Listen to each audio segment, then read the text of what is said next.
Ailson Lino convida. Novidade e informação pra melhorar sua vida. Podcast Ailson Lino convida. Olá, amigos, mais uma vez estamos no ar com o nosso podcast Ailson Lino convida, que em cada edição traz uma celebridade, um assunto, um tema, notícias que você gosta de ver, que você precisa ver, que você quer ver para que possa melhorar o seu estado de conhecimento, e quem detém conhecimento detém o poder. Poder não pelo poder, mas ter o poder para poder ajudar aqueles que não têm o tal do poder. Então, conhecimento é tudo, é liberdade, é libertação. E o convidado de hoje vem falar exatamente disso, de liberdade, pois ele é professor há 34 anos, ele está na sala de aula ministrando cursos aí pertinentes ao trânsito. Ele é coronel da Polícia Militar e uma pessoa com uma educação extraordinária e muito querido da população baiana. É o nosso convidado de hoje. Com muita honra, estamos recebendo o Coronel Luíde. Que prazer ter o senhor aqui. Muito obrigado por aceitar o nosso convite e espero que o senhor goste de estar aqui da mesma forma que eu estou gostando de recebê-lo. Muito obrigado, seja bem-vindo. A honra é toda minha, Ailson. E vamos esquecer esse negócio de senhor, viu? Eu não sou tão velho assim, não. Eu gosto muito de ser tratado por Luíde, o professor Luíde, o coronel Luíde. Fique tranquilo. E a ideia é justamente essa. Falar aquilo que você que está aí do outro lado está precisando saber sobre trânsito, certo? Trânsito que é uma pauta que sempre está na mídia, sempre está na vida de todos nós, porque todos nós precisamos do trânsito, né, Ailson? É verdade, coronel. E o trânsito, né? Desde os primórdios da humanidade, né? Onde nós éramos caçadores, transitávamos aí nas matas aí do dia a dia, depois passamos a ser caçadores, sim, coletores, e o trânsito, a vida, na verdade, é transitória, né? Exatamente. E o trânsito específico que nós vamos falar aqui é o trânsito de veículos, onde o senhor é especialista. Vamos começar falando da legislação atual. Uma coisa que está dando muito problema, muito trabalho para comprador e vendedor de carro, né? Sim. Então, tem as pessoas que não querem ir a uma concessionária ou uma loja especializada, comprar, vender ou trocar um carro. Essas lojas já têm o próprio despachante, tem a segurança de que você está comprando um carro, levando outro, que o carro que você deixou lá vai de fato ser transferido. Mas já tem outras pessoas que preferem fazer esse trabalho autonomamente, aí nas redes sociais, e aí esbarra na questão. Vendi meu carro, não transferi, não estou recebendo as multas, etc e tal. Qual o conselho que o senhor daria para essas pessoas que vendem e trocam de carro e não transferem de imediato? Olha, você disse agora um problema que é muito recorrente. Sou muito procurado, pessoas em apuro por conta disso, de vender o carro e o novo proprietário não faz a transferência.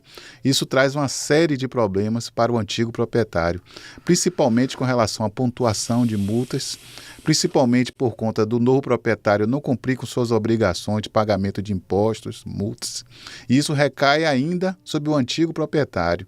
E aqui na Bahia, por exemplo, a Secretaria da Fazenda, quando não é pago o IPVA, essas pessoas são negativadas junto à Serasa, junto ao SPC, porque o novo proprietário não cumpre com suas obrigações. E isso acontece justamente porque na hora que você comercializa, no afã de entregar logo o carro, você esquece de fazer a comunicação de venda, que é o mecanismo administrativo que vai lhe respaldar, né, de dizer que esse veículo não está mais sob minha posse, sob minha responsabilidade, já foi passado para fulano, independente de ter sido efetivada a transferência de propriedade. Então, nosso primeiro conselho é: faça a comunicação de venda. Ela é o mecanismo que vai lhe proteger de qualquer coisa futura que venha acontecer com o veículo. Mas, coronel, existem alguns casos, como, por exemplo, o vendedor do veículo vendeu esse carro para um terceiro, ou até mesmo para uma loja que não Sim. tem muita responsabilidade no seu trabalho, no seu trato, ele assina o DUT Sim. em branco, né? Sim. Então ele não sabe para quem aquele carro vai ser passado. Exatamente. Aí daqui a meses ele recebe esses problemas que o senhor acabou de citar, negativação, multa de trânsito, etc e tal. E como que ele comunica ao Detran se ele não tem o nome dessa pessoa que passou, que na verdade nem passou, né? Que não existe essa pessoa, porque não está no nome dele. E aí? Se ele esquecer ou não tiver o nome desta pessoa que ele vendeu, como é que ele comunica ao Detran? problema é justamente esse. Eu digo até para os meus alunos que a única solução é se você tivesse uma máquina do tempo, para você poder voltar no tempo e consertar aquela bobagem que você acabou de fazer. Porque você entregou o veículo, você já não tem mais a documentação, não tem como encontrar, não sabe com quem está esse veículo. E a única saída é ajuizar uma ação no juizado civil. Aqui em Salvador, por exemplo, você tem um juizado civil que você pode ingressar na justiça justamente solicitando que o juiz, através de sentença, determine ao órgão de trânsito que faça a transferência do veículo, caso você saiba os dados da pessoa que você vendeu, ou que ele simplesmente determine ao órgão de trânsito o cancelamento do registro daquele veículo. É a única saída. E ainda vai ficar dependendo do entendimento do juiz ser esse, de que administrativamente nada mais pode ser feito e só lhe resta a esfera judicial. Por isso que a gente vem sempre falando com relação a comunicação de venda. E você que, Ailson, você que é craque, né, nessa coisa de consórcio e tudo, você sabe a importância de você lidar justamente com a empresa séria. Quando você fala aí de, você deixou em um local, por isso, você que trabalha com tanto tempo nesse ramo, você sabe a importância que é você ter uma empresa que está ligada justamente a hábitos saudáveis de comercialização, está dentro da lei. É muito importante por conta disso, porque infelizmente ainda existem muitos casos de até pessoas que trabalham com isso e depois entregam o veículo a qualquer um de qualquer jeito e você não perde qualquer referência com relação com quem está o seu veículo. Inclusive, Coronel, eu quero até chamar a atenção aqui dos nossos espectadores, dos nossos ouvintes, com relação a isso. E aqui está fora o Ailson Lino, que trabalha com carro. Não é bem isso que eu quero falar, puxando brasa para minha sardinha. É exatamente para as pessoas, às vezes, uma concessionária, uma loja séria, né, faz uma avaliação num determinado veículo com 1.000, 2.000 ou 3.000 a menos do que ele já achou no mercado paralelo e ele hesita em deixar esse veículo, em vender esse veículo para uma empresa séria que sabe que não vai dar dor de cabeça futura por causa de 2, 3 mil reais e acaba perdendo muito mais, além do sossego e o risco que ele corre desse veículo ter sido roubado, de ter sido usado em assalto, de ter atropelado alguém, esse atropelo causando até óbito. Olha a encrenca que ele está, né, Coronel? Exatamente. É um barato que sai caro. Caríssimo. Você precisa realmente, na hora que está fazendo a sua comercialização, na hora que você, principalmente quem trabalha com rede social, que quer anunciar veículo, ficar atento com relação a isso. Saber com quem você está lidando para não ter o dissabor de alguns anos depois você descobrir que você está negativado, descobrir que aquele veículo... Esse é um caso que é real, um jogador Silvestre, é um carioca que veio jogar aqui na cidade de Camaçari. Ele voltou para o Rio de Janeiro, ele tinha uma Kombi, essa Kombi, o nome dele, um sobrinho dele, junto com uma outra pessoa, praticou um assalto com essa Kombi. Na hora que a vítima foi à delegacia, que mostrou para identificar, aí mostrou a foto dele, ele como proprietário, foi esse daqui? Ele disse foi. Olha. E esse jogador ele foi preso por conta disso.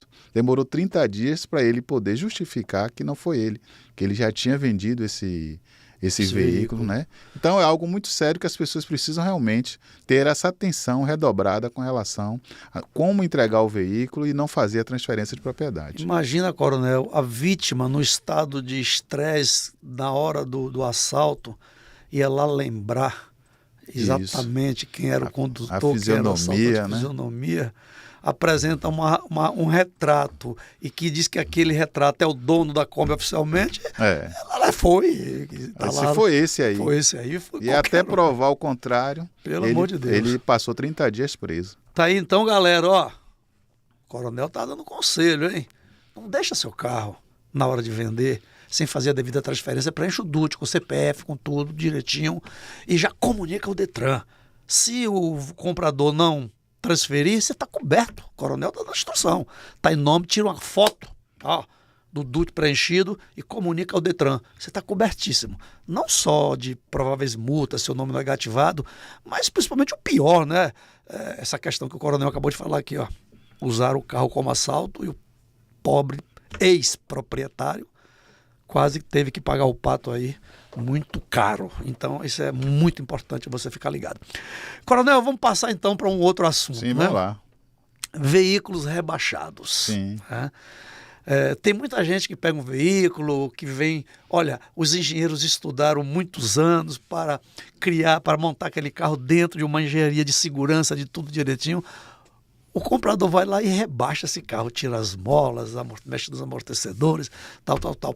Primeiro eu queria saber do senhor se isso é legal e depois os perigos de segurança que traz um carro rebaixado. Olha, isso é legal, mas precisa seguir um rito que é previsto numa resolução do CONTRAN. E esse rito é o seguinte: no momento que ele rebaixa o veículo, ele tem um limite de 10 centímetros da chaparia para o piso asfáltico.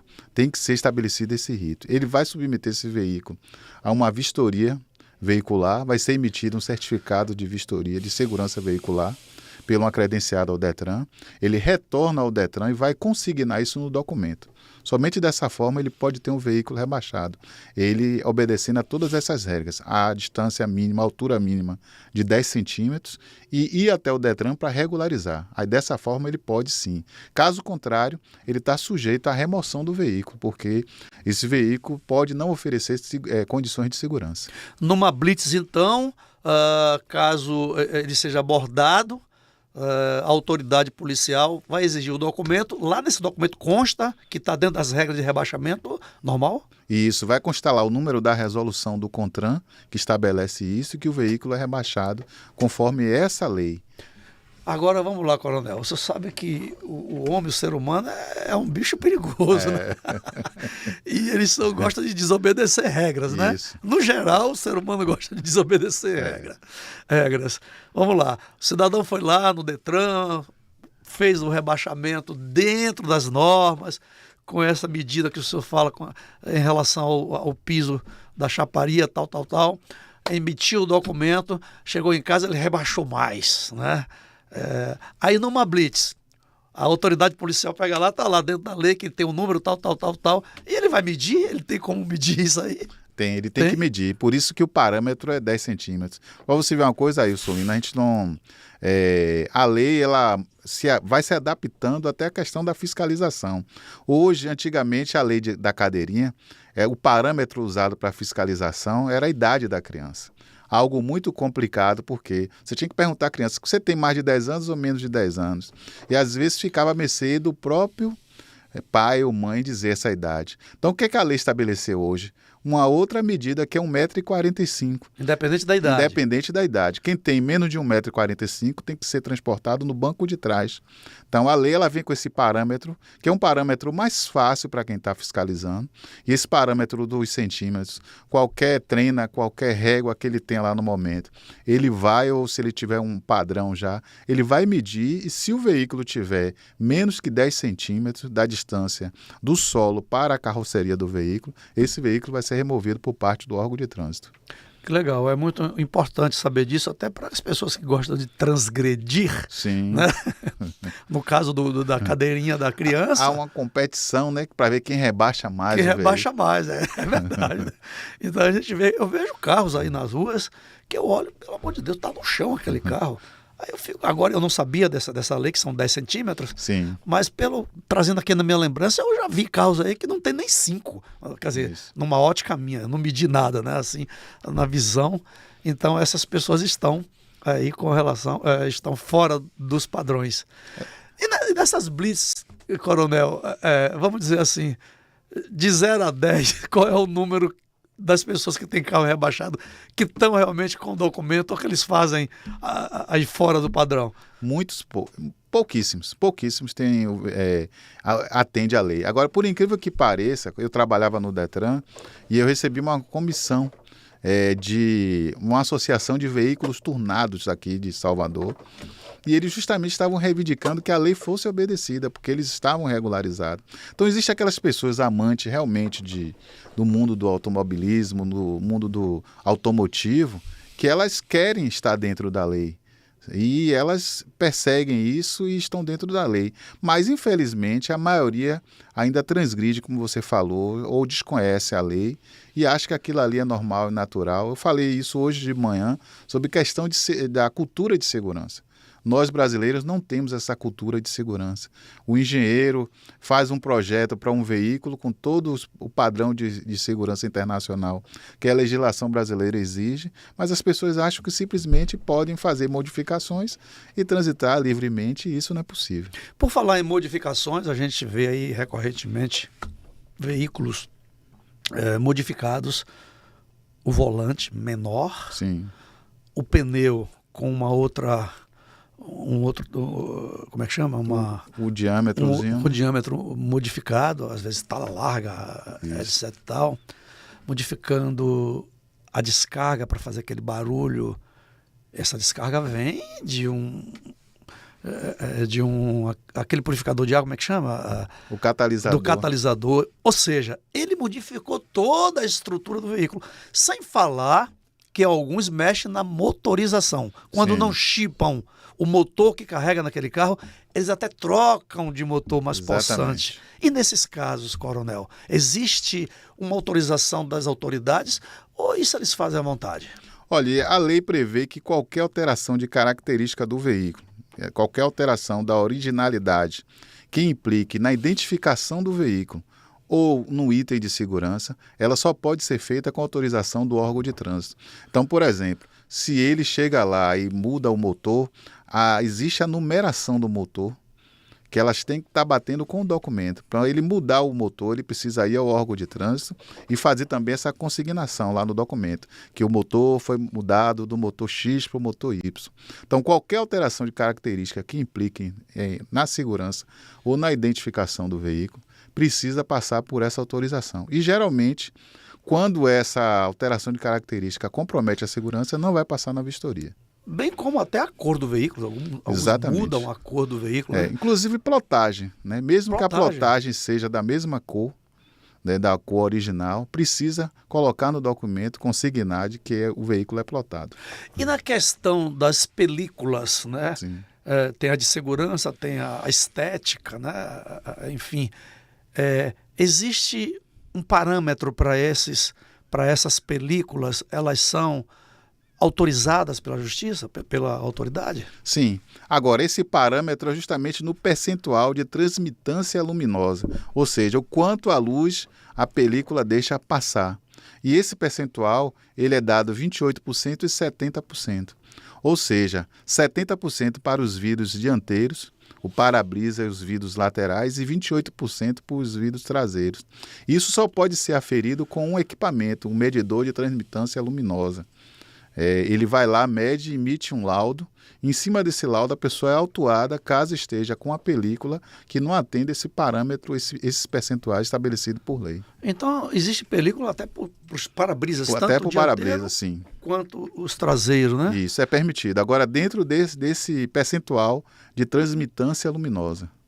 Evidentemente, coronel, que os carros oficiais, né, pertencentes às polícias, tanto a civil quanto a militar, quanto a das Forças Armadas, ou qualquer tipo de autoridade policial, elas estão fora desse padrão. Elas podem estar completamente com a película completamente opaca, completamente black, né? Isso é legal para as autoridades, né? Alguns veículos utilizados em investigação, por questão de segurança, né? Esses veículos, eles são colocados esse tipo de película, certo? Que facilita a vida do profissional. Mas, de maneira geral, a segurança ela é comum para todos os tipos de veículos. Inclusive, a gente com veículo, com essas películas, né? Quanto menos transparência tiver do externo para o interno, é uma segurança. Primeiro que o meliante não vai saber quem é que está dentro daquele carro. Pode ser meliante que é da colega dele mesmo, Sim. ou pode ser uma autoridade policial, ou um cidadão, inclusive, com porte de arma. Então, na dúvida, isso dá uma segurança maior, né, coronel? Com certeza. E hoje o que a gente recomenda é usar a película de segurança. Aquela que realmente não é que ela vai impedir a prova de bala, mas alguns tipos de projéteis que são utilizados pelos marginais para poder ter acesso ao veículo, essas películas elas são suficientes para evitar. E com certeza os meliantes conhecem, né? E abordam já os que estão mais vulneráveis. Houve uma época, coronel, do 81, 82, 78, 79, por aí, onde a Volkswagen tinha um carro que chamava Gol GTI. Né? Sim. E isso, o que é que aconteceu? As pessoas compravam os carros originais e começavam a modificar. Descarga cadrão, pneu, volantes menores, etc e tal, aerofólio, farol de milha. Eles enfeitavam os carros aí sem nenhum tipo de engenharia. A partir daí foi que a fábrica Volkswagen, notando aí um filão no mercado, então vou equipar esse carro de fábrica, né? O Gol GTI foi um deles, que já chegou com esses equipamentos, onde as pessoas, a tendência mercadológica forçou meio que forçou as fábricas a se adequarem. Mas hoje ainda existe, né, essa coisa de mudança interna. Sim. O senhor falou na segurança externa, tá? Sim. Mudança de motor, etc e tal. E na interna, o cidadão vai lá, troca o volante, pequenininho. Há um parâmetro para a autoridade policial conferir, esse volante não está no padrão, ou isso não tem como ver? Tem como ver, sim. O volante, quando ele é pequeno, o que é que vai acontecer? O próprio braço do volante vai impedir a leitura do painel. Porque o volante ele foi calculado para que aquele aro dele você veja toda a leitura do painel. Se você diminui, você vai impedir que faça uma leitura mais precisa. Para você ter uma ideia, a mudança do diâmetro da roda vai interferir no velocímetro. Sim. A pessoa ali já foi calculado justamente cada giro uma velocidade. Exatamente. E aí, quando a pessoa faz esse tipo de modificação, ela não entende que ela está interferindo diretamente na segurança do veículo. E aquela história do veículo, do volante pequeno, que impede até de ver aí o painel, a gente percebe, eu lembro agora, né? Esses volantes escamoteados, né? Que eles sobem e descem de fábrica mesmo. Sim, sim. Dependendo do tamanho do condutor, no meu caso, que eu sou baixinho, quando eu baixo ele muito, ele também impede de eu ver. Exatamente. Então tem uma medida ali que dá para ver todo o painel. Isso faz muito sentido, né? Que legal. Coronel, uma pergunta que não para de estar aqui buzinando. Sim. A lei seca. Vamos lá. Vamos lá nessa lei seca. Como é que diz? Tolerância zero mesmo? Ou existe algum grau alcoólico que é tolerável? Como é que funciona a lei seca? Olha, a lei seca ela é chamada de tolerância zero porque a medida, o etilômetro, o equipamento que é utilizado para medir a quantidade de ar que sai dos pulmões, ele tem uma leitura que vai de 000 até infinito. A lei ela fala o seguinte, é uma resolução do CONTRAN a 432. Ela fala que de 0,04 de 0,01 a 0,04 é uma tolerância, é uma margem de erro, né, do próprio equipamento. Mas acima de 0,04 até 0,33, a pessoa que soprar o etilômetro e for constatado um valor que varia de 0,04 a 0,33, essa pessoa está cometendo uma infração de natureza gravíssima, multiplicado o valor por 10, chegando a uma multa de R$ 2.934. Então, quando a pessoa sopra o etilômetro e é encontrado qualquer registro nessa variação que eu acabei de mencionar, ela vai ser autuada por uma infração gravíssima. Naquele exato momento, ela não vai poder mais continuar a dirigir, ela vai ter que entregar o veículo a uma outra pessoa habilitada e que não tenha ingerido bebida alcoólica. A CNH dela vai ser recolhida e só entregue no prazo de 5 dias no próprio órgão de trânsito. Mas depois, futuramente, vai ser aberto um processo administrativo para aplicar uma penalidade de suspensão do direito de dirigir por 12 meses. Então, a lei é bastante clara com relação a isso. E os mitos que mais me perguntam eu tomei só uma latinha, 2 latinhas, quanto é que vai dar? Isso varia muito de organismo para organismo. O importante é não arriscar. Se você bebeu qualquer quantidade que seja a mínima possível, o melhor é você passar a direção para outra pessoa ou pegar um outro tipo de meio de transporte. Coronel, o senhor me falou nessa sua resposta, me gerou aqui dúvidas. Primeiro, se esse equipamento estiver bem calibrado, né? Sim. Que de 001 a 004, que é a tolerância do próprio aparelho, vamos dizer que ele esteja 100% calibrado. Que quantidade de álcool um ser humano, um adulto, pode ingerir que o aparelho chegue até 0,4, que aí está dentro da tolerância? Um copo de cerveja, uma taça de vinho, passa do 0,4 ou fica ali até 0,4? Olha, isso está muito relacionado ao metabolismo da pessoa. E metabolismo tem a ver com o tamanho corporal, uma série de fatores que varia de pessoa para pessoa. Mas nas nossas experiências lá no curso que nós ministramos para policiais, eu já fiz o teste, por exemplo, um copinho de cafezinho de licor de genipapo, uma policial tomou e depois soprou o etilômetro, deu 0,39. E acima de 0,34 já é crime de trânsito. Então varia, porque também ela bebeu, no momento, foi né? logo no momento. Eu já vi casos de pessoas que tomaram 2 latinhas e não constatou nada. Então varia muito de pessoa para pessoa. Então não dá para se arriscar, Claro porque que não. você não sabe quanto vai dar. Claro E que corre o risco de dar um valor alto e a pessoa ser enquadrada em crime de trânsito. Na verdade, coronel, aqui é uma ideia minha, uma concepção minha. Não é o fator, o caso de dar 0,30, 0,40, não sei quanto valor. Eu acho, né, eu tenho convicção minha de que qualquer bebida alcoólica, qualquer quantidade, muda na hora a pessoa, né? Porque vai para a corrente sanguínea, vai para o cérebro, vai para o sistema nervoso central. E a pessoa muda de humor, muda de tudo, há um destravamento de inibição, de qualquer uma outra coisa. Ou seja, conclusão, ele saiu do normal. Ele está com alteração de consciência, Isso. estado alterado de consciência. E esse estado alterado de consciência já pode levar ele a caminhos, a lugares que jamais ele iria se ele estivesse no estado normal de consciência e não alterado. Por isso só, na minha concepção, cidadão, sujeito que bebeu qualquer tipo, qualquer quantidade de bebida alcoólica, ele não deve dirigir. Para o bem da saúde, da vida dele e para o bem da vida dos demais. Não está normal. Essa é a concepção minha, né? Então, eu digo para vocês que isso é uma concepção minha. Não concordo. Qualquer tipo de quantidade de álcool para pegar na direção, vai não, irmão, vai não. Que seu estado de consciência está alterado. Não vai. O sistema nervoso central já alterou. Não vai. Independente de às vezes você se envolve no acidente que não foi nem o culpado. Não teve dolo, teve a culpa porque está envolvido, enfim. Mas e aí? Soprou, bateram em mim, eu bati em outra pessoa e atropelei. Eu soprei e deu problema. Olha só. Para que beber então dirigindo? Olha, no Brasil, vou citar as 3 maiores causas de acidente de trânsito. A primeira delas é o excesso de velocidade. A segunda é a associação de álcool e direção. E em terceiro lugar, que é coisa recente dos últimos 4 anos para cá, que é a utilização do celular ao volante, certo? Que aumenta, digital aumenta em 400% a possibilidade da pessoa se envolver em acidente.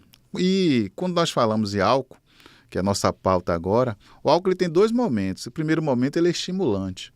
Faz com que a pessoa faça esse excesso de velocidade. Segundo é o contrário. Segundo é o contrário. Ele retrai a pessoa, ele dá sonolência.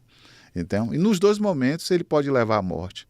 Por isso, essa preocupação das autoridades com relação ao consumo de álcool, interferindo justamente na direção do veículo. O senhor falou aí há pouco tempo atrás com relação a alguém ser pego, né? E foi retido a documentação dele, a CNH, o documento do carro, e teve que uma outra pessoa, no estado normal, ter que dirigir o carro, ele pegar a documentação dele até 5 dias úteis lá no estado, no órgão. Nesse caso, essa pessoa não quis, se recusou a soprar o bafômetro, é isso? Olha, quem se recusa, essa pergunta é muito boa porque as pessoas têm dúvida com relação a isso. Quem se recusa está se livrando do quê? Está se livrando do crime de trânsito. Porque o fato de você se recusar não vai ter como constatar que naquele momento deu um valor acima de 0,34. Então, por isso, quem se recusa está se livrando de ser preso em flagrante por crime de trânsito. Porém, a recusa, o artigo 165A do Código de Trânsito Brasileiro, ela tem as mesmas punições de quem sopra e é constatado aqueles valores que nós mencionamos. Então, quem se recusa vai ter uma multa no valor de R$ 2.934, vai ter a CNH recolhida no momento e futuramente vai ser um processo de suspensão do direito de dirigir por 12 meses. Então, o ato de se recusar, ele é tão grave como o ato de soprar e dar valores, acusar. E no caso do cidadão, da pessoa que está não somente alcoolizada, mas Sim. embriagada, visivelmente embriagada. Eu vejo nas redes sociais aí cada caso que parece Isso. que é surreal, que parece que não existe, né? Isso. Como é que a pessoa chega naquele estado dirigindo um carro? E o pior, com passageiros atrás do carro, né? Sim, houve Então, um caso até de uma ambulância, né? que- pois é, né? Como é que eu vou pegar uma carona com alguém embriagado? Não vou de jeito nenhum. Mas sim, nesse caso, ele não quis soprar o bafômetro, até para não produzir provas Sim. contra ele, né? Mas a autoridade policial percebeu visivelmente que o cara está embriagado. Nesse caso, pode ser flagrado? É em flagrante? É como se tivesse soprado? Pode sim. O artigo 277 do Código de Trânsito, ele prevê os meios de prova. E ele diz os meios constituídos no direito. Então ele fala justamente do exame clínico realizado pelo médico perito. Então essa pessoa pode ser conduzida até a presença do médico perito e esse constatar que ela está em estado de embriaguez. Exame de sangue também pode ser feito, mas nesse caso precisa da permissão. Certo? E o uso do etilômetro. Então são 3 formas e recentemente já estamos em teste do drogômetro.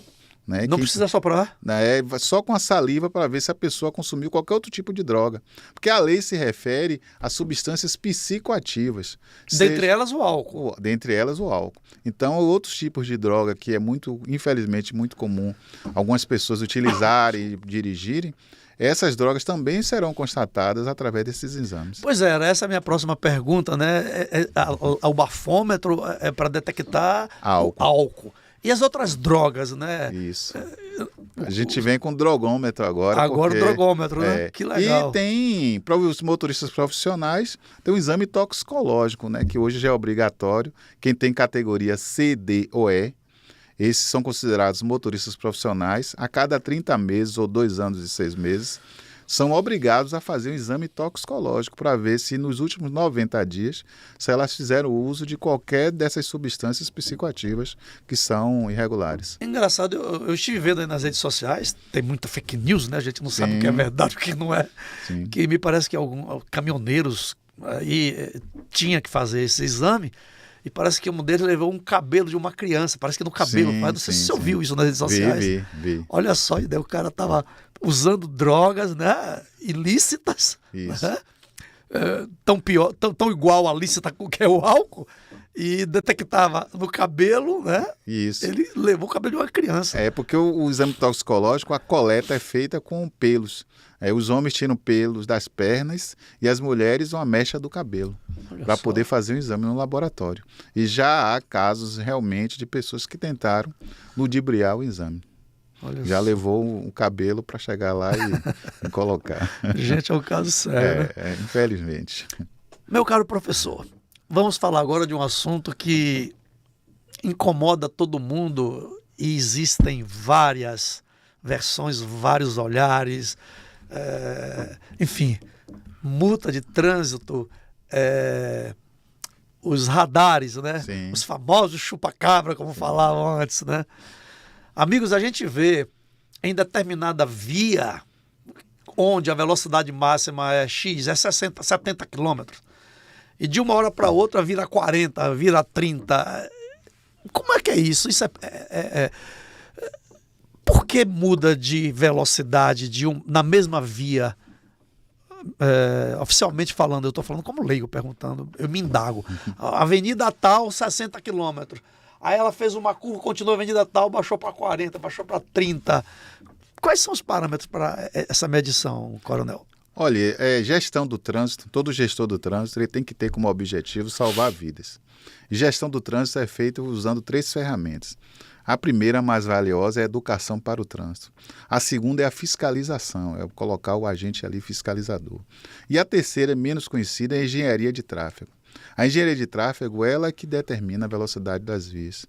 Em uma via, é levado em consideração o tipo do pavimento asfáltico, a largura da via, o ângulo das curvas, ou seja, a geometria da via. Aqui em Salvador, por exemplo, as pessoas não se perguntam por que a via principal, que é uma via de trânsito rápido, a paralela, por exemplo, ela tem a velocidade máxima de 80. Já aquela marginal que dá acesso ao bairro do Imbuí, ela é tão larga tão bem estruturada quanto a principal, porém ela só tem 60. 60. É porque tem um ângulo da curva logo ali para entrar no Imbuí, tem um semáforo. Há um Ali perto entendimento...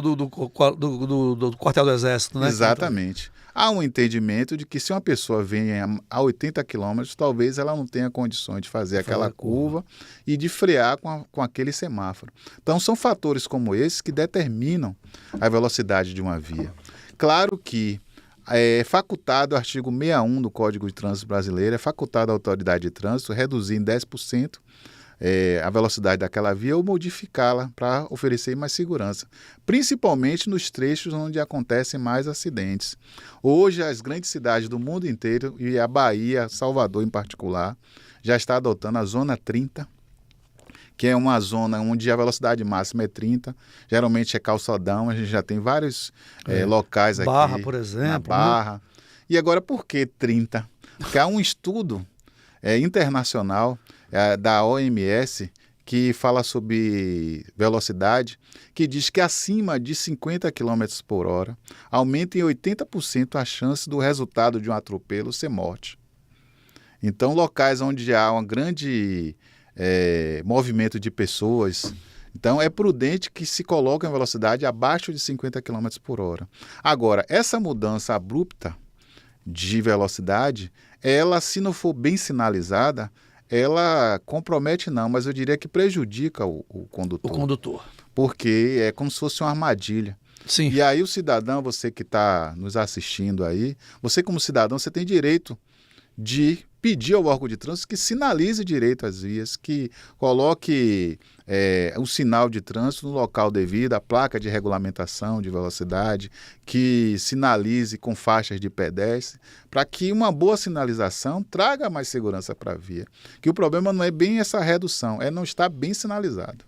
Olha só, quanta coisa que a gente está sabendo aqui que o senso comum não sabia. Eu, por exemplo, faço parte do senso comum nesse aspecto, nesse assunto. Né? Eu já achava, voltando à via que o senhor se referiu, paralela entrando do Imbuí, eu já achava que a velocidade havia diminuído ali de 80 para 60 em respeito, ou talvez por conta do quartel, né, que estava ali, da entrada e saída do quartel. Sim. Não tão somente o respeito por ser uma autoridade federal, mas principalmente por entrada e saída de veículos, naquele quartel que era PE, acho que é PE que funciona ali, ou era, não sei. Enfim. E agora uma outra coisa interessante é a questão dos 30, ou seja, um atropelo com 50 quilômetros, ele pode ser fatal. Fatal. E a 30, ele poderá quase que não ser fatal, né? Exatamente. Olha aí, que legal, né? Por que 30, né? Que bacana a gente saber disso oficialmente, né? Para a gente sair daquele senso comum. Pô, 30, para que 30? Aqui poderia ser 40, 50. Tá explicado. Tudo tem uma explicação.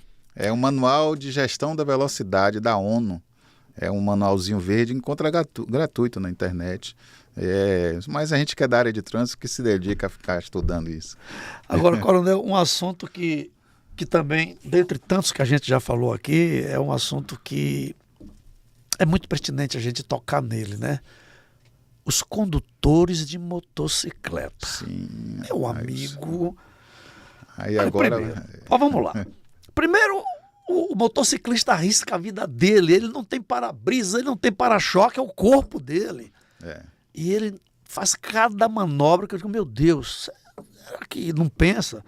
Segundo, mexe na descarga da motocicleta e sai dando susto em todo mundo zigue-zagueando, quebrando retrovisores. E 80% desses motociclistas, ele dá susto no condutor de veículo, né? Porque anda nos corredores, né? E a gente percebe um susto, ele já é normal, xinga a gente, quer dizer, o condutor de veículo, né? Exatamente. Como que a gente faz? Será? Existe um curso para essa galera que conduz motocicleta, curso de conscientização, que 80% dos problemas de trânsito, dos acidentes envolvendo moto, é o próprio motociclista que tem problema de saúde quando não perde a vida. Meu Deus, como conscientizar essa galera? Olha, Wilson, a primeira coisa que eu gostaria de deixar claro aqui é que a motocicleta é um veículo seguro, sim. Certo? Você que está pensando em comprar sua motocicleta, a moto é um veículo seguro. O que não é seguro é o comportamento do motociclista, que geralmente é um comportamento que vai de encontro a tudo que é colocado como segurança no trânsito. Tem uma pesquisa, isso é um trabalho que eu fiz, eu estou escrevendo um artigo sobre isso, explicando por que no Brasil motocicleta é assim. E tem uma resposta muito simples. Qualquer pessoa que vai pesquisar no Senatran, ou até mesmo aqui no Detran da Bahia, vai ver que a frota de veículos é muito superior ao número de habilitados. Isso quer dizer que muita gente sem habilitação tá rodando em veículo de 2 e 4 rodas. No interior do estado, muita gente compra a primeira moto para depois tirar a habilitação. Então, o que acontece? Se a pessoa não passa por um curso, por um treinamento, conhecer as regras de trânsito, dificulta ainda mais. E no Brasil, você citou algo muito importante, é permitido circular pelos corredores de tráfego, manobra que é muito perigosa, porque ele ali fica no campo cego de visão. A gente não vê, o motorista não vê. Eles pensam que a gente vê, ele está ali. Não vê. Está no ponto cego e muitos acidentes acontecem por conta disso. Além disso, virou uma verdadeira epidemia, porque com o advento, depois da Covid, depois dessa pandemia, as pessoas criaram um hábito de comprar muito pela internet, de entrega de serviços e produtos, e a quantidade desses profissionais aumentou muito em todas as grandes cidades brasileiras. E com isso eles trabalham muito por produtividade, né? Quanto mais rápido, quanto mais entrega eles fizerem, mais eles ganham. Então, o conjunto de todos esses fatores fizeram com que hoje a motocicleta é o grupo mais vulnerável no trânsito, é o que mais acontece acidente no trânsito. E como você bem disse, na motocicleta o acidente geralmente é letal. Quando ele não leva a incapacidade física para o resto da vida, ele leva à letalidade, à morte. E o brasileiro ainda resiste a usar capacete. É algo que é comprovado cientificamente que o capacete salva a vida. O brasileiro ainda resiste justamente a usar equipamentos de segurança que estão aí disponíveis para a motocicleta. E eles não usam, simplesmente porque não há essa cultura de segurança. Veja só, essa coisa a gente pode notar, é só fazer uma visita ao Hospital Sara. Sim. O número de pessoas que foram vítimas de acidente de motocicleta é muito grande. Tetraplégico, paraplégico, quando não perde a própria vida, né? Então, será que, não sei, uma campanha bem forte aí da mídia em conscientizar esses nossos irmãos que conduzem esse veículo de 2 rodas, que prestem atenção mais na própria vida, porque a cada 10 acidentes de motocicleta, 9, ou se não dizer os 10, o ferido é o motociclista. E uma grande parte é por causa de imprudência, né? Por que é que, sei lá, abrir uma mídia forte, uma conscientização, para essas pessoas cuidarem mais da própria vida, né? Eu fico com dó, normalmente, não tem um dia que a gente transita nas ruas de Salvador, de qualquer grande metrópole, que o senhor não veja aqui e ali um engarrafamento quando vai ver um acidente de moto e ter lá um motociclista estendido no chão. Isso me dá uma dó, isso me dá, sei lá, por que ele não preza a própria vida e conduz essa motocicleta dentro dos padrões legais, garantida assim a sua integridade física, né? Por quê, né, Coronel? A gente costuma dizer que a pressa é inimiga da segurança, né? Toda vez que você age com pressa, você está já com a disposição. Eu tive um grande instrutor que me dizia que o acidente é uma peça trágica de teatro que é bastante ensaiada. Quem se envolve em acidente, todos os dias está ensaiando, até o dia que acontece o acidente. Interessante isso aí. Certo? E ensaia por quê? Porque desrespeita as leis de trânsito. Certo? As leis de trânsito têm uma relação direta com a segurança. Então, quando uma lei de trânsito está dizendo que você não pode fazer um retorno naquele local porque é proibido, você não pode estacionar naquele local proibido, porque ao fazer isso, você vai estar comprometendo a segurança. Olha, você falou em conscientização, eu tenho um caso assim interessante para falar sobre isso, que é o seguinte: uma certa vez eu saí lá do Detran e saí com um amigo, ele no carro dele e no meu. Chegou naquela parte alta ali de Pernambués, nós paramos numa Delicatesse. Ele parou na frente da Delicatesse e eu vi que não dava para eu parar ali, eu fui para uma rua do lado e estacionei. Ele parou com 2 rodas em cima do passeio e 2 rodas fora do passeio. Chegou para mim e perguntou: por que não estacionou ali? Eu disse: não, rapaz, quando eu estaciono no passeio, eu estou obrigando o pedestre a ir para a rua. E se vem um ônibus, se vem alguém atropela esse pedestre, eu seria o responsável. Sim. Então, isso é a conscientização que as pessoas não têm com relação ao trânsito, de saber o quanto aquele comportamento pode levar a um acidente. São 34 mil pessoas que morrem no trânsito brasileiro. O código, quando foi feito, eram 50 mil pessoas. Por ano? Por ano. E isso dá mais ou menos como se caísse um avião todos os dias.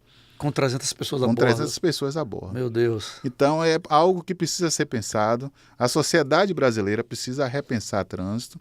E quem não conhece ou teve algum amigo ou parente que hoje não está mais entre nós porque ceifou sua vida no trânsito. Todo mundo conhece. A gente vê todos os dias isso. Então, o trânsito é algo sério. É algo que a formação do condutor do Brasil ainda é muito carente, necessita ainda melhorar muito. E é preciso que todos nós estejamos juntos com esse propósito de salvar vidas no trânsito. Por isso que eu gosto disso que eu faço com o maior amor, eu estudo trânsito. Nota-se. E por quê? Quantas vidas o seu podcast agora não está salvando nesse momento? Graças a Deus, que isso seja sempre assim, que a gente consiga sempre essas levar pessoas essas que estão aí assistindo, que, olhe, passe para outra pessoa, tem um podcast muito bom que está dando dicas aí sobre trânsito, assista, isso pode salvar a sua vida, isso é interessantíssimo, a gente tem que fazer isso. Divulgar. Faz esse recorte, viu, Billy? O Big, faz esse recorte do coronel falando, indicando nosso podcast para jogar nas redes sociais. Por quê? É a informação, é o conhecimento, ele que vai melhorar todos no trânsito com relação à informação. Às vezes acontece acidente por desconhecer a legislação. É evidente. Coronel, eu estou sempre viajando, né? E São Paulo é um dos lugares que a gente está frequentemente, que a gente lida com as concessionárias, as fábricas, os escritórios. Então, São Paulo é o centro de tudo isso. Eu estou sempre lá em reuniões. E recentemente eu vi, né, que em São Paulo já existe ali uma faixa dedicada à motocicleta, né? Ela já é exclusiva para motocicleta. Sim. E ela não é no acostamento como uma ciclovia, não. Ela é entre a penúltima e a última faixa, né? Ela fica ali de moto, né? Eu achei tão legal isso aí, eu acho que vai ajudar em diminuir acidente de moto muito, né? O que o senhor me diz desse novo... Olha, tudo que vem agregar segurança no trânsito, a gente aprova. E às vezes nós fazemos experiências com relação a trânsito e as que dão certo, elas são implantadas. Uma delas é essa faixa exclusiva para motocicleta e também a faixa de retenção no semáforo para a motocicleta, porque tem uma que é para o veículo 4 rodas e à frente tem uma para a motocicleta. Isso também foi testado e foi aprovado para evitar aquela briga entre o veículo 4 rodas e a motocicleta para ver quem vai ficar na frente no então semáforo. aquela faixa da frente é para motocicleta, Para né? motocicleta. Olha, eu não sabia. Tem uma barra de retenção. A barra de retenção que é para os carros. Os carros. Onde os pedestres vão passar. Isso, e tem uma mais à frente que é para a motocicleta. Eu não sabia disso. Isso foi testado no Brasil inteiro e deu certo. Olha que legal. E São Paulo sai na frente com relação a essa faixa, mas o que eu quero pontuar quando a gente está aprendendo a dirigir, do artigo 26 ao 29 do Código de Trânsito Brasileiro, ele fala sobre as regras de circulação e conduta. Então ele começa assim no artigo 26 dizendo: o trânsito no Brasil facear pelo lado direito, e aí ele diz, deve manter distância de segurança frontal e lateral aos demais veículos. Ele diz que as faixas da direita são destinadas aos veículos mais lentos. Sim. E as faixas da esquerda para ultrapassagem. Sim. Por isso que a moto está nessa faixa exclusiva da esquerda. Da esquerda. Porque é um veículo mais ágil, mais rápido. Isso. Então tem que estar na faixa da esquerda. Tudo tem um porquê. Tudo tem um porquê. E as pessoas que estão dirigindo, elas precisam. As pessoas se queixam muito no trânsito porque a pessoa está lenta ali na esquerda. Pois Então, é, porque isso a atrapalha pessoa o trânsito, né? Atrapalha o trânsito. Então você tem que adequar a sua velocidade à faixa de trânsito que você está circulando. Então São Paulo está fazendo essa experiência com relação à motocicleta, isso é bem-vindo. Aqui em Salvador, por exemplo, o nosso órgão de trânsito municipal, o que foi que eles fizeram? Eles aumentaram uma faixa a mais, deu mais fluidez à paralela, por exemplo, 5 faixas na paralela. Porém, ao fazer isso, ele diminuiu o espaço do corredor. Por isso que tem acontecido mais acidentes com motocicleta na paralela. Entendeu? Então, engenharia... E a tendência é diminuir as faixas para larguecer mais? Ao invés de criar mais uma faixa, ele deveria ter criado uma faixa exclusiva para motocicleta. Para motocicleta. Pode ser que isso venha acontecer lá nos próximos dias. Uma outra coisa, professor, também que eu vejo aqui, eu não sei exatamente se é legal ou se não é, se é arbitrário.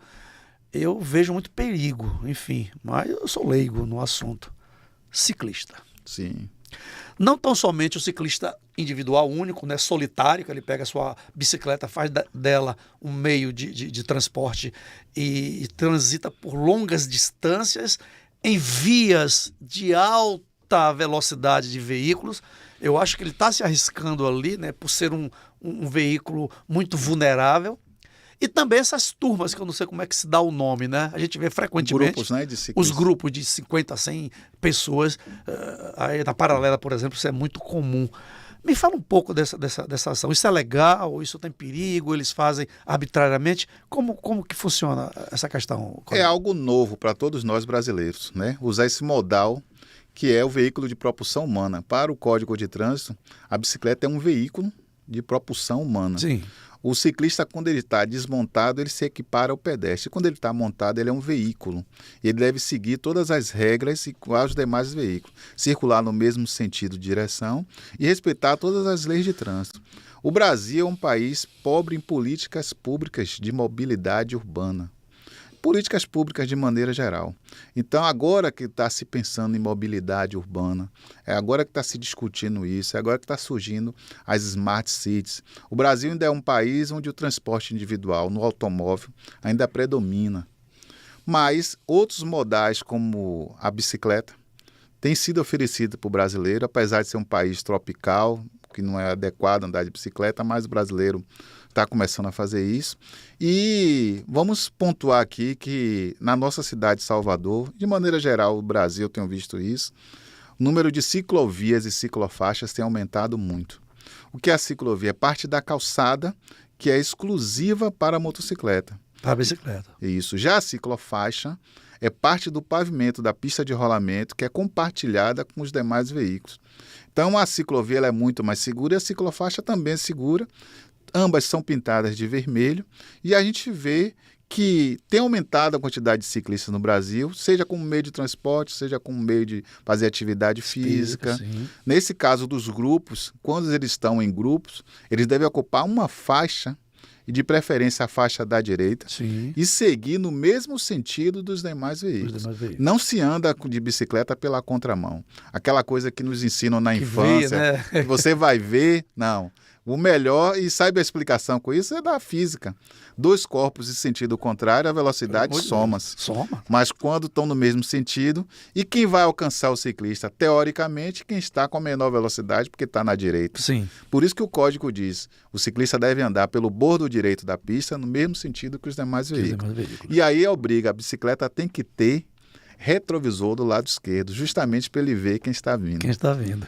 Sem contar que o ciclista deve estar também aparentado com os equipamentos de segurança, inclusive à noite, né, com luzes, né? Eles gostam muito de caminhar à noite, de andar à noite. Agora, uma outra coisa, Coronel, que me chama a atenção é a desobediência de alguns motoristas, né? Eu falo aí exclusivamente os motoristas de carro, né? Os condutores de carros de 4 rodas, no que tange aos estacionamentos destinados a cadeirantes, a gestantes, a idosos, etc. e tal.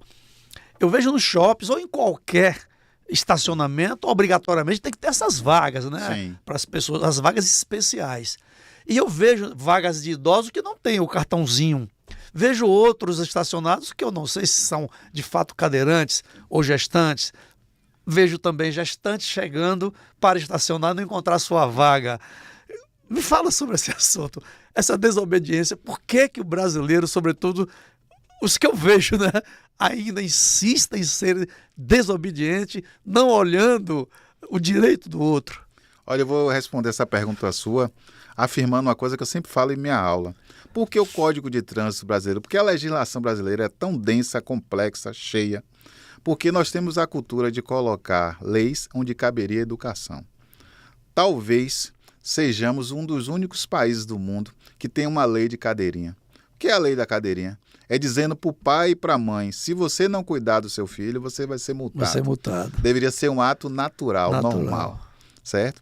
Então, quando a gente fala de legislação de trânsito no nosso Brasil, dessa coisa da obediência, está relacionada justamente a essa cultura do transgredir, de a gente achar que tudo pode dar um jeitinho, tudo que aquilo ali é de nada, aquilo é bobagem, né? E isso no trânsito é perigosíssimo. Perigosíssimo. Veja que tudo que a gente está falando aqui com relação a trânsito tem um porquê. Tem um estudo técnico que está baseando, está dando sustento àquilo para que aquilo seja feito daquela forma e não feito de outra forma.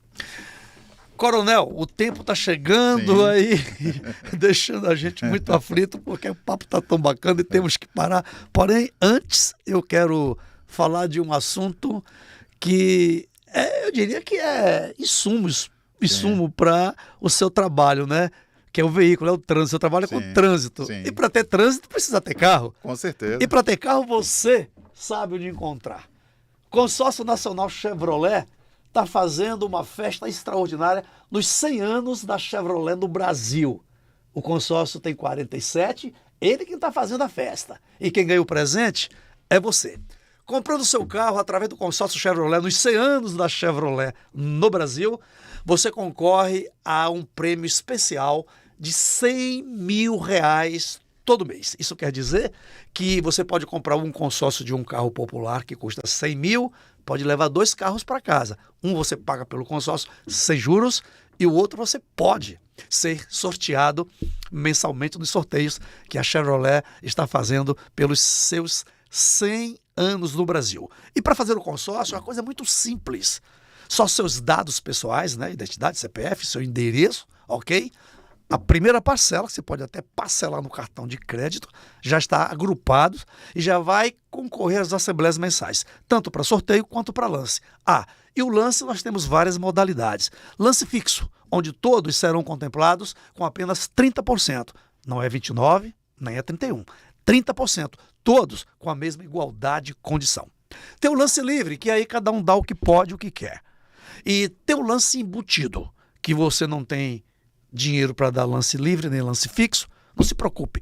Vai usar uma parte da própria carta de crédito que a gente empresta sem juros para você melhorar sua capacidade de contemplação. E se você tiver um carro seminovo, não importa a marca.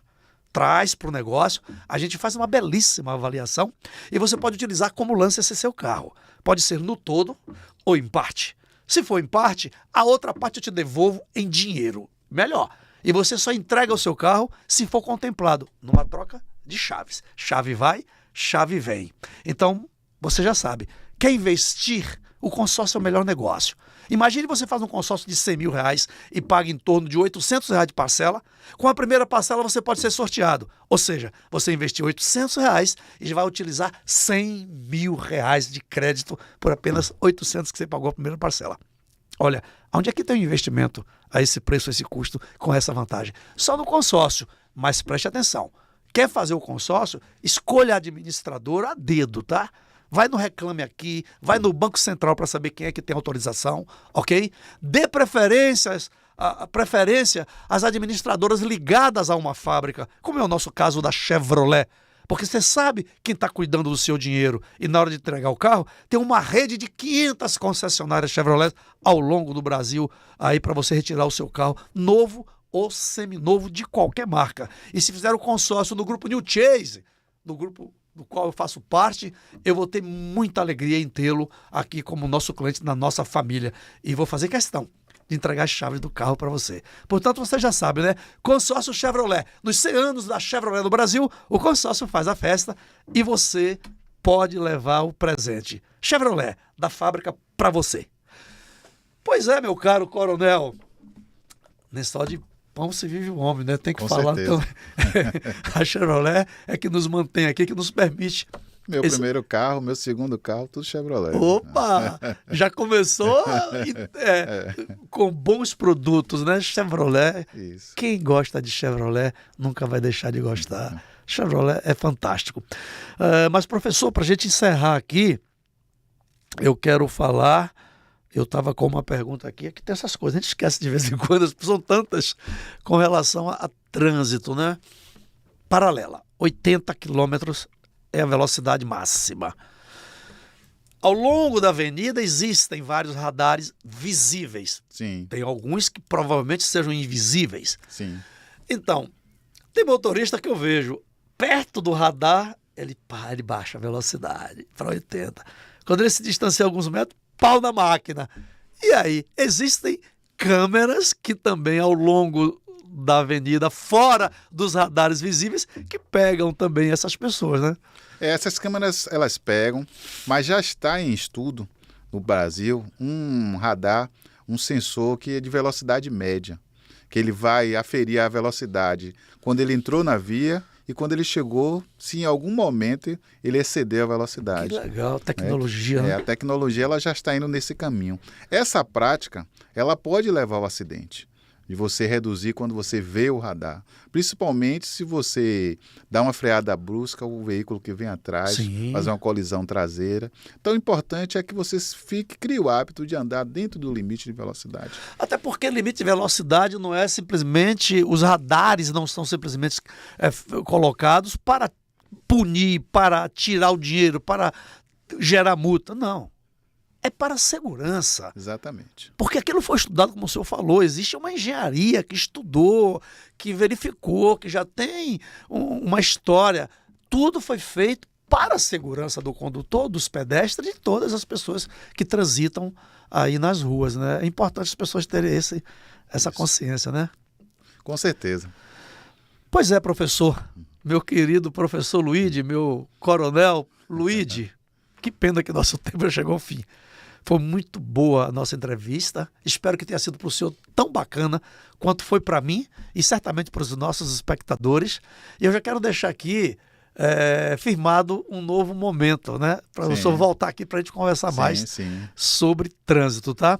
Muito obrigado e a gente agradece demais a sua presença. Muito obrigado. Aí o senhor que eu agradeço essa oportunidade de estar aqui falando sobre algo que eu sou apaixonado, que é trânsito, e dizer para as pessoas que no trânsito o que importa é a vida humana. Então se comporte de maneira segura no trânsito, que com certeza você terá uma vida longa aí pela frente. Como dizia como diz, né, o Benito de Paula numa das suas canções, seja prudente e humano, tem alguém te esperando. Ok?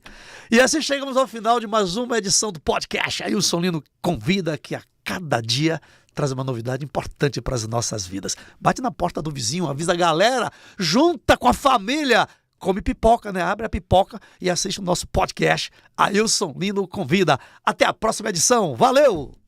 Ailson Lino convida, novidade e informação para melhorar sua vida. Podcast Ailson Lino convida.